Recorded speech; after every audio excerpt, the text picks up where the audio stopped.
पहली बार विधायक बने और आज सदन में कटौती प्रस्ताव पर राजस्व एवं भूमि सुधार विभाग की तरफ से कटौती प्रस्ताव था और इसके बाद आज जिस तरीके से चेतन आनंद ने सत्ता पक्ष की बोलती बंद कर दी। हमारे साथ खुद हैं चेतन जी। आज आपने सदन में जिस तरीके से अपना वक्तव्य दिया, बहुत ही खूबसूरत वक्तव्य था। आज सवाल कई थे, सत्ता पक्ष के पास जवाब नहीं दिख रहा था। जी, बिल्कुल इसके ऊपर है भी नहीं। हम तो देख रहे थे जब हमें पार्टी की तरफ से टॉपिक दिया गया तो हम पढ़ना शुरू किए। हमने देखा सरकार गोल मटोल बातें कर रही है। हाँ, जो उप मुख्यमंत्री का भाषण था उसमें हमने देखा खास करके भूमि सुधार इतना बड़ा मुद्दा है। हाँ, राजस्व इतना बड़ा मुद्दा है, इसके ऊपर सरकार ने कुछ प्लानिंग नहीं किया, कोई ब्लूप्रिंट नहीं है।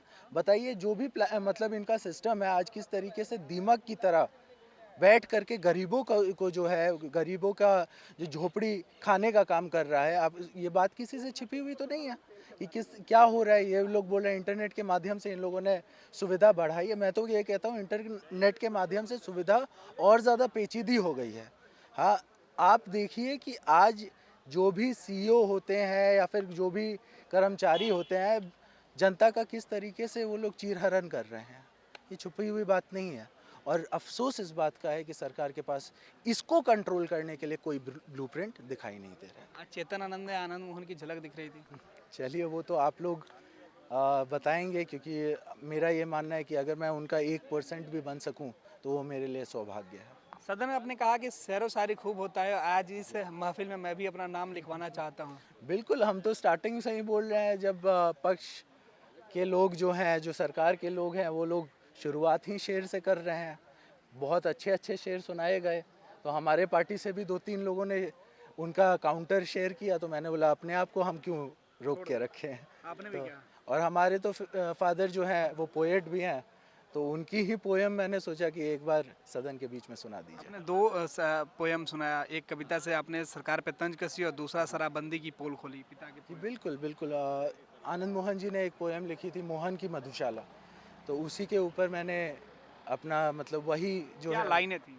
लाइनें कुछ ऐसी हैं कि शासन का फरमान यहाँ जब पूर्ण नशाबंदी का यार, दो जवाब फिर पी पी करके मरता क्यों मरने वाला, साकी भी शराब भी हासिल, बंद पड़ी है मधुशाला, पीने वाला मस्त मिला उसे घर घर पहुंचाने वाला, सब उपलब्ध है होम डिलीवरी, बस एक गड़बड़ झाला, 60 रुपए में जो मिलता था मिलता अब 600 वाला। इसके अलावा आपने एक और कविता पढ़ी थी। जी हाँ, मैंने एक शेर बोला था कि तुम्हारी फाइलों में गांव का मौसम गुलाबी है, मगर ये आंकड़े फरेबी और ये दावे किताबी हैं। और जो कि सच्चाई है, क्योंकि आपने देखा है कि किस तरीके से ये किताबी दावे चल रहे हैं। हाँ, ज़मीन पे कुछ और फाइलों में कुछ और।